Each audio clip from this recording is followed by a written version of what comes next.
अगर आप जूनियर शिक्षक भर्ती का इंतज़ार कर रहे हैं तो ये वीडियो आपके लिए है।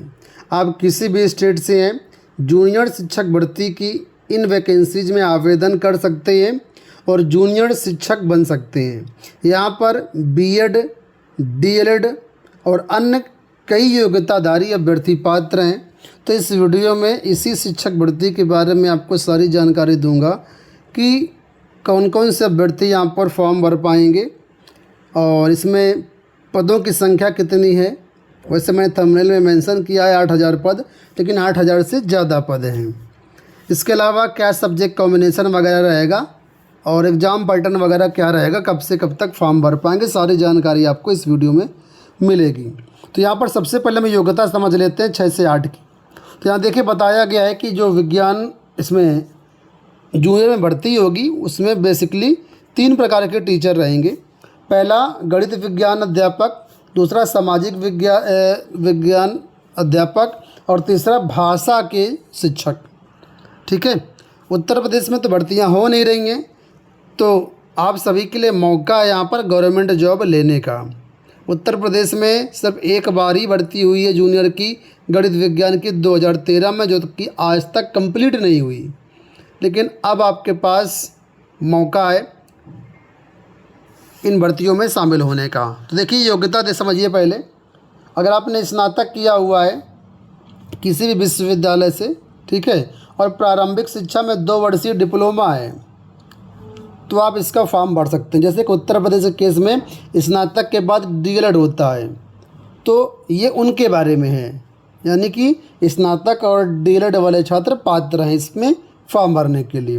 दूसरा, अगर आप 50% अंकों के स्नातक हैं या स्नातकोत्तर हैं, पीजी पास हैं, लेकिन पीजी में 50% की बाध्यता नहीं है। अगर स्नातक में 50% से कम है तो पीजी आपके पास होना चाहिए, और बीएड किया हुआ है तो भी आप इसका फॉर्म भर सकते हैं। ठीक है, बीएड वालों के लिए दूसरा ऑप्शन है। तीसरा यहाँ पर बोला गया कि न्यूनतम 45% अंकों के साथ स्नातक आप हैं और 1 वर्षीय आपने बीएड किया हुआ है तो भी आप पात्र हैं, या फिर न्यूनतम 50% अंकों के साथ आपने उच्चतर माध्यमिक किया हुआ है यानी 12th किया हुआ है, और 4 वर्षीय प्रारंभिक शिक्षा में जो स्नातक होता कोर्स होता है जिसको बीएलएड के नाम से जानते हैं, तो भी आप इसके लिए पात्र हैं।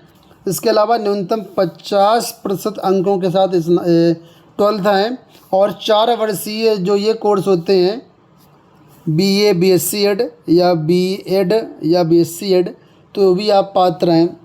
या फिर आपने न्यूनतम 50% अंकों के साथ स्नातक किया हुआ है और 1 वर्षीय बीएड विशेष शिक्षा स्पेशल एजुकेशन में किया हुआ है तो भी आप पात्र हैं। और लास्ट में है 55% अंकों के साथ अगर आपने यहाँ पर स्नातकोत्तर किया हुआ है, ठीक है, और 3 वर्षीय जो बीएड एमएड कोर्स होता है वो किया हुआ है आपने, तो भी आप पात्र हैं। तो मल्टीपल क्वालिफ़िकेशन यहाँ पर हैं, इसमें से कोई भी क्वालिफ़िकेशन आपके पास है अगर, तो आप इस भर्ती के लिए एलिजिबल हो जाते हैं। इसके अलावा कुछ भी नीचे क्वालिफ़िकेशन और भी दी गई हैं। ठीक है, जैसे कि बोला गया है न्यूनतम 50% अंकों के साथ आपने बीसीए किया हुआ है तथा प्रारंभिक शिक्षा में 2 वर्षीय डिप्लोमा यानी डीएलएड किया हुआ है, ठीक है, या बीएड किया हुआ है या बीएड विशेष शिक्षा किया हुआ है तो भी आप पात्र हैं। यानी मल्टीपल क्वालिफ़िकेशन यहाँ पर है, और भी क्वालिफ़िकेशन यहाँ पर हैं। ठीक है, कई ऐसे अभ्यर्थी होते हैं जो आप लोग जानते होंगे इंजीनियरिंग से स्नातक हैं, जैसे कि बीटेक वगैरह कर लेते हैं। तो बीटेक अगर आपने विज्ञान गणित की विशेषज्ञता है बीटेक में और बीएड आपने कर लिया हो तो बीटेक वाले भी यहाँ पर फॉर्म भर सकते हैं। ठीक है, बायोटेक्नोलॉजी से आपने बीएससी किया हुआ है या बीएससी इलेक्ट्रॉनिक्स में किया हुआ है और बीएड किया हुआ है तो भी आप पात्र हैं इन भर्तियों के लिए। ठीक है, अब आगे देखिए यहाँ पर जो क्वालिफ़िकेशन जनरल क्वालिफ़िकेशन मैंने बता दिया। अब यहाँ पर सब्जेक्ट वाइज आपकी जो भर्ती होगी, जैसे विज्ञान गणित की या सामाजिक विज्ञान के लिए, उसके लिए पात्रता क्या बताई गई है। तो लिखा है अगर आप 6 से 8 के भाषा विद्यालय के रूप में शिक्षक बनना चाहते हैं तो स्नातक पर आपने जो है संबंधित भाषा पढ़ा हो, जैसे आप हिंदी टीचर बनना चाहते हैं 6 से 8 में, तो हिंदी आपकी स्नातक में होनी चाहिए। संस्कृत से किया हुआ है स्नातक, तो संस्कृत के आप टीचर बन पाएंगे। या उर्दू आपने ग्रेजुएशन में पढ़ा हुआ है तो उर्दू के टीचर आप जूनियर में बन पाएंगे इस तरीके से, ठीक है। दूसरा बोला गया, अगर आप सामाजिक विज्ञान के टीचर बनना चाहते हैं 6 से 8 के लिए, तो क्या क्वालिफिकेशन होगी। स्नातक स्तर पर आपने इतिहास, भूगोल, राजनीति शास्त्र, दर्शन शास्त्र, अर्थशास्त्र, वाणिज्य, मनोविज्ञान, समाजशास्त्र, गृह विज्ञान, इनमें से कोई भी 2 विषय आपने ग्रेजुएशन में अगर पढ़ा है तो आप सामाजिक विज्ञान के टीचर बन पाएंगे, ठीक है। तो जिसका टीजीटी में सब्जेक्ट कॉम्बिनेशन नहीं बन रहा है उनके लिए इसमें अच्छा मौका है। यहाँ पर देखिए, इनमें से कोई भी 2 सब्जेक्ट आपने किया हुआ है तो आप बन सकते हैं टीचर। इसके अलावा साइंस आर्ट के लिए नीचे बताया गया है, अगर आपने स्नातक में गणित, सांख्यिकी, भौतिकी, रसायन, जीव विज्ञान, इनमें से कोई भी 2 विषय पढ़ा हुआ है तो आप जूनियर में साइंस और मैथ के टीचर बन सकते हैं। तो सब्जेक्ट वाइज क्वालिफ़िकेशन मैंने आपको बता दिया, जनरल क्वालिफ़िकेशन भी बता दिया, बीएड आपका होना चाहिए। इसके साथ ही यहाँ पर एक क्वालिफ़िकेशन और है दोस्तों, वो ये कि यहाँ पर आपको सीटेट आपके पास होना चाहिए, ठीक है। मैं कहाँ लिखा है यहाँ पर आपको दिखा देता हूँ। यहाँ पर देखिए, 6 से 8 में अगर आप टीचर बनना चाहते हैं तो आपके पास सीटेट पेपर 2 क्वालिफाई होना चाहिए। सीटेट नहीं है तो बीटेट पेपर 2 आपके पास क्वालिफाई होना चाहिए। तो बीटेट तो काफ़ी कम लोगों के पास होगा, लेकिन सीटेट सभी लोगों के पास होगा, चाहे आप बिहार से हैं, चाहे आप उत्तर प्रदेश से हैं, चाहे आप झारखंड से हैं, चाहे आप किसी भी स्टेट से हैं, सीटेट सबके पास होगा। जूनियर स्तर का 6 से 8 वाला सीटेट आपने किया हुआ है पास, तो आप भर सकते हैं, ठीक है। कहीं पर कोई डाउट हो तो कमेंट बॉक्स में आप लोग बताना। अभी वैकेंसीज कहाँ से आई हुई हैं, तो वैकेंसीज आई हुई हैं यहाँ पे बिहार लोक सेवा आयोग से। बीपीएससी टीआरई 4 के अंतर्गत ये विज्ञापन है और इसके लिए ऑनलाइन आवेदन जो है 1 सितंबर से भरे जाएंगे, ठीक है। नोटिफिकेशन जारी हो चुका है और इसमें पदों की संख्या भी देख लीजिए, 8,563 पदों पर ये नोटिफिकेशन जारी किया गया है। इसमें गणित विज्ञान के कितने शिक्षक रहेंगे, तो देखिए 2,188 जो टीचर्स हैं वो गणित विज्ञान के रहेंगे। सामाजिक विज्ञान के देखेंगे तो सामाजिक विज्ञान के रहेंगे 1190। और भाषा के अगर आप देखेंगे तो भाषा के भी यहाँ पर आपके अच्छे खासे पद हैं, ठीक है। जिसमें हिंदी की आपके पदों की बात करते हैं तो 1,096 पद हैं। इसके बाद अंग्रेजी में काफ़ी अच्छे पद हैं, लगभग 2,000 पद हैं। संस्कृत में 1,225 पद हैं। उर्दू में 900 से ज़्यादा पद हैं, ठीक है। कुल मिलाकर के 8,563 पदों पर ये नोटिफिकेशन है। अब इसमें चयन कैसे होगा, तो चयन का हम बता दें, यहाँ पर आपका प्रीलिम्स एग्ज़ाम होगा, मेंस एग्ज़ाम होगा और उसी के बेस पर यहाँ पर आपका चयन किया जाएगा, ठीक है। तो वो भी आपको बता दे रहे हैं। साथ में एज लिमिट देख लीजिए। जनरल के लिए यहाँ पर एज लिमिट जो रखी गई है वो 37 रखी गई है। आप पुरुष है, महिला अदर स्टेट से 37 रहेगी। और बाकी रिजर्व कैटेगरी के लिए यहाँ पर 40 वर्ष 42 वर्ष तक की यहाँ पर एज लिमिट रखी गई है। आयु की गणना 1/8/2026 से की जाएगी।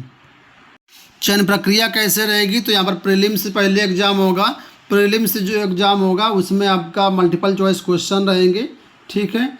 और क्या क्या परीक्षा में आएगा तो वो समझ लीजिए 150 क्वेश्चन रहेंगे, 150 अंक की परीक्षा होगी, 2 घंटे का समय होगा, 1/3 की नेगेटिव मार्किंग रहेगी। परीक्षा में क्या क्या पढ़ना है तो उसका सिलेबस यहाँ पर नीचे दिया गया है, आप इसको ध्यान समझिएगा। देखिए लिखा है यहाँ पर, सामान्य विज्ञान, राष्ट्रीय तथा अंतर्राष्ट्रीय महत्व की समसामयिक घटनाएं, भारत का इतिहास, बिहार के इतिहास में की प्रमुख विशेषताएं, सामान्य भूगोल, बिहार के प्रमुख भौगोलिक प्रभाग तथा यहाँ की महत्वपूर्ण नदियाँ, भारत की राज्य व्यवस्था, आर्थिक व्यवस्था, आज़ादी के पश्चात बिहार की अर्थव्यवस्था एवं प्रमुख परिवर्तन, ठीक है। इसके बाद भारत का राष्ट्रीय आंदोलन, बिहार का योगदान, सामान्य मानसिक योग्यता को जांचने वाले प्रश्न। स्क्रीनिंग परीक्षा होगी जो प्रीलिम्स होगी, केवल ये जांच परीक्षा होगी, इसके नंबर जो है मेरिट में नहीं जोड़े जाएंगे। ठीक है।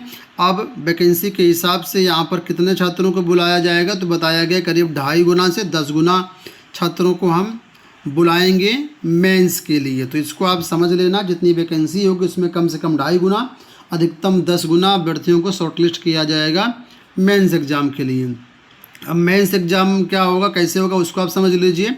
जो मेंस एग्ज़ाम होगा वो भी बहुविकल्पी प्रश्न पूछे जाएंगे, 150 प्रश्न रहेंगे, 2.5 घंटे का समय रहेगा। इस मेंस में भाषा, समान अध्ययन और विषय से संबंधित क्वेश्चन रहेंगे। भाग फर्स्ट जो कि भाषा वाला होगा, इसमें 30 क्वेश्चन रहेंगे। भाग सेकंड जो कि समान अध्ययन का रहेगा, 40 प्रश्न रहेंगे। भाग 3 जो आपके विषय से संबंधित होगा, 80 प्रश्न रहेंगे। यहाँ पर देखिए राइट साइड में बताया गया है कि भाग 1 जो रहेगा वो भाषा से संबंधित रहेगा। इसमें भाषा के व्यवहारिक ज्ञान से संबंधित क्वेश्चन होंगे। कम से कम 30% अंक लाना अनिवार्य है भाग फर्स्ट में, यानी भाग फर्स्ट में अलग से क्वालिफाई होना है आपको। इसके बाद भाग 2 जो सामान्य अध्ययन का होगा, इसमें आपको प्राथमिक गणित, सामान्य जागरूकता, सामान्य विज्ञान, भारतीय राष्ट्रीय आंदोलन एवं भूगोल पढ़ना होगा आपको। 40 प्रश्न का ये आएगा। इसके बाद भाग 3 में आपसे संबंधित विषय के क्वेश्चन रहेंगे यहाँ पर, ठीक है। तो इस तरीके से यहाँ पर आपकी जो है परीक्षा होगी। इसमें भी 1/3 की नेगेटिव मार्किंग होगी। पास होने के लिए यहाँ पर देखिए बताया गया है कम से कम 40% अंक लाना ज़रूरी है। 40% से कम अंक लेकर के आएंगे तो आप फेल माने जाएंगे। इसके बाद मेरिट बनेगी, मेरिट के हिसाब से यहाँ पर आपका चयन होगा। एक चीज़ मैं आपको और बता दूँ, जो आपकी मेरिट बनेगी तो किस हिसाब से बनेगी, मेंस एग्ज़ाम के हिसाब से बनेगी। और मेंस में केवल भाग 2 और भाग 3 के नंबर जोड़े जाएंगे मेरिट में। भाग फर्स्ट सिर्फ एलिजिबिलिटी वाला रहेगा, केवल पास करना है, 30% मार्क्स लाना है।